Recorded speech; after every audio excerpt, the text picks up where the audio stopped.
You're watching Maryland Politics here on TV Free Baltimore. Good evening, TV Free Baltimore viewers, and welcome to another episode of Maryland Politics. This evening, we have a Libertarian in the studio that's running for the House of Delegates in District 31B. Travis, please introduce yourself to our audience. Hi, I'm Travis Lerol. I'm a first-time candidate. I'm a software engineer by day, and this is my first time running, so I'm excited to try it out, and I'm excited to be here. As a Libertarian, I'm wondering how you see a path to victory, and I have some stats that I've written down here. First of all, your District 31B is the Pasadena River Beach area, and it has 38.4% registered Democrats, 38.2% registered Republicans, and 21.9% unaffiliated. And the stats I got says nothing about registered Libertarians down in that district. So how do you see your path to victory for the House of Delegates? Well, that's an excellent question. Most third-party races are quite difficult. We usually have an uphill battle. This one's a bit easier in the fact that we have, right now, no registered Democrats in the race. So that's 31% that don't have anyone to vote for. We also have all those folks in the middle, the unaffiliated people who are not really happy with either side. Trying to reach out to those and knock on doors and see what people want and help them out.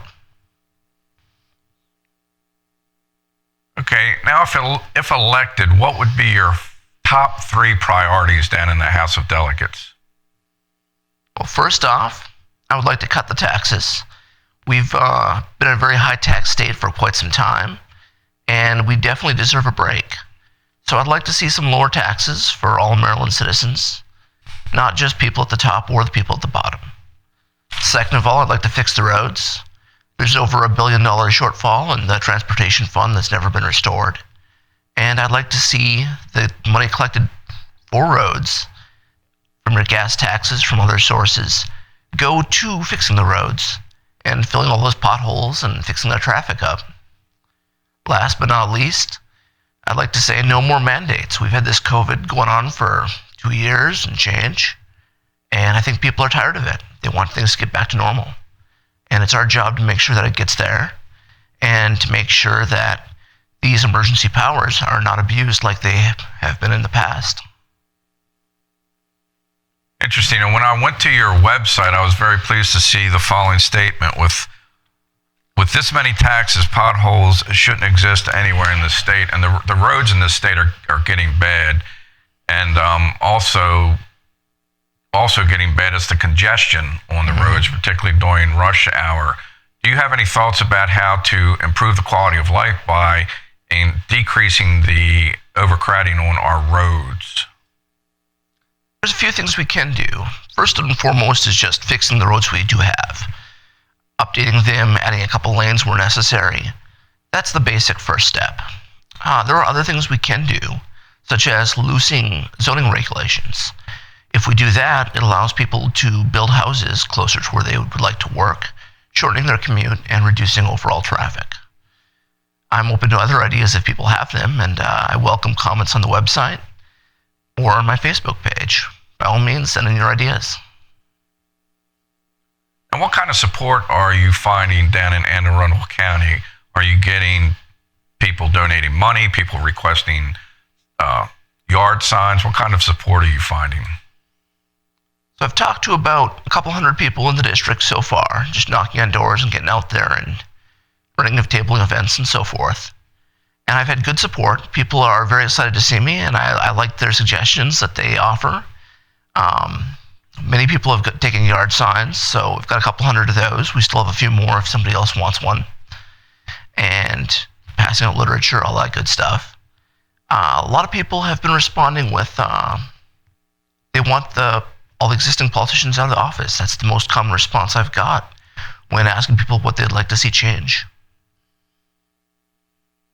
Okay, are you involved with the Arundel County Libertarian Party? I am. Yeah, that's a very active group down there, and a group that seems to be growing. Is that what you're seeing too, the numbers of libertarians in Arundel County growing? Absolutely. We have as many as 30 people showing up to an event to hear the speaker and chat with their friends. And we'd like to see more, of course. Everyone's welcome to come join us. You don't have to be a libertarian to show up and hear what we have to say. Give us your opinions, by all means. And the club also has a lot of very interesting guest speakers. I've been to a few of their meetings. Yeah. Are you getting volunteers from that group? I am, yes. Thankfully, over a dozen of them have helped me already, tabling events and literature and so on. Okay. And what are your thoughts on education in Arundel County? Every libertarian that I've had in here so far, and just about every Republican I've had in here so far that we did interviews with, believe that the money should follow the student. Everybody's talking about school choice. Where do you fall as far as education?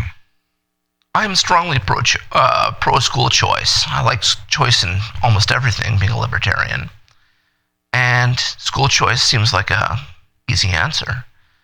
I'd like to go a little further and outright support homeschooling and other alternative methods of education as well. I myself was homeschooled until college, and I found it to be very helpful and very educational. I think post-COVID,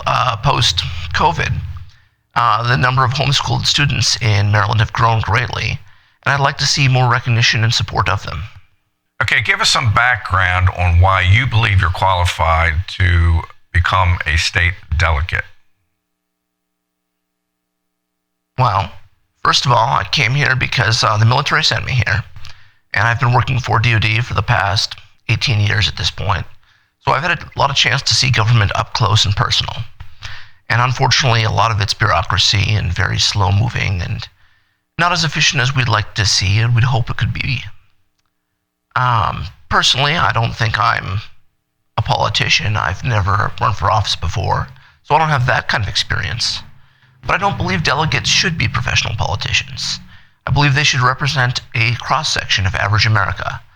And I would like to encourage everyone else who is not a politician to consider running or finding someone who is of that sort to support them. Now, is there any controversy going on with your district right now because the district lines are being redrawn? There is. Right now there's still a lawsuit going on, and they've actually pushed back the primary, so we don't know right now how large the district will be. It will definitely include Pasadena, but the specific boundaries are dependent upon that lawsuit. So we'll have to wait and see. Okay, and do you support what Larry Hogan's been trying to do as far as gerrymandering? I like the Citizens Commission. It's a neutral, nonpartisan approach, and that's what I think should be the case. I like his approach of independent individual districts where each person votes for one delegate. That way all the districts are roughly the same size, and the district lines are compact and not gerrymandered.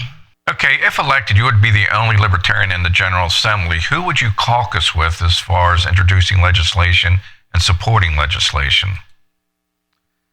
I'd talk with both sides, and I'd hear what they have to say. And I haven't committed to caucusing with any specific party. That said, I suspect it's more likely I would end up with the Republicans on the basis of them being the minority party. They're more likely to need someone else and be very interested in what I have to say. Have you been keeping up with this session of the General Assembly at all? Sure. I've been submitting testimony on a couple bills. I spoke against the Ghost Gun bill, and I've submitted written testimony for the Defend the Guard Act, as well as one or two other bills. There is a lot. There's about 3,600 bills that usually get submitted every session, so I can't say I've read all of them, but I have read several hundred at least. You want to talk about those bills that you testified about in a little further detail? Sure. So the Ghost Gun bill. I'm a big Second Amendment fan, and like all the amendments, it's important to defend that. Now, this particular bill, while it was written to attack ghost guns, or that was how it was framed, it would even ban a bunch of muzzleloaders because the bill was written so broadly. I think it's a very bad bill. It amounts to a very large gun ban and a complete ban on homemade firearms of any sort, which is a right that we've had since the founding of this country and long before. So I think that's very problematic. And I think the way they're going about it is poorly phrased and likely to have a lot of legal challenges I imagine Maryland shall issue will be posing a challenge. I believe it has passed in a amended form, but still a bad bill in my opinion. Now the other one, the Defend the Guard Act, would require that the Defend the Guard Act requires that Maryland Guard units only be deployed into a combat zone if there has been a declaration of war by the U.S. Congress, as our Constitution requires. Now, it would not prevent them from doing any sort of emergency aid or training or, in fact, participating in a combat if asked to do so in a lawful fashion. But they should not be relied upon to the extent that they have been in past conflicts, where they've been tasked often beyond even what active duty has been tasked with. As a veteran, that's, pretty important to me. I imagine to a lot of Marylanders. We have a very strong veterans population here, and we all want to see them safe and sound. Okay, sounds good. Is there anything else that you want to touch on this evening? Sure. There's a great deal of spending I would like to see cut back in the Maryland Assembly, and I would like to talk a little bit about the sheer volume of these bills. Every year there's about 600 bills that pass. In 2020, it was about 650 bills, passed in about the space of 3 hours. I'd like to ask people to think about those bills and ask themselves how many of those bills have improved their lives. How many of them have made a genuine impact and are truly necessary? Now, some of them, like the funding of the hotels, there's been about $100 million of subsidies from Marriott out of the state budget. Probably not necessary. The city of Baltimore that we're currently in runs the Hilton in downtown Baltimore, and that's also cost another $100 million in losses to the taxpayer. That money should be back in the pockets of taxpayers. And there's a lot more that could be cut as well. Okay, well, I want to thank you for coming out this evening, and I certainly enjoyed having you in here, and the best of luck, and we hope to see you again. All right, thank you. It's been a pleasure. And to our viewers, stay tuned. We have the Libertarians and the Republicans that are running in the primaries coming in. The election's been pushed out, so there'll be plenty of time for you to watch these interviews and decide who you want to support. Until next time, goodbye.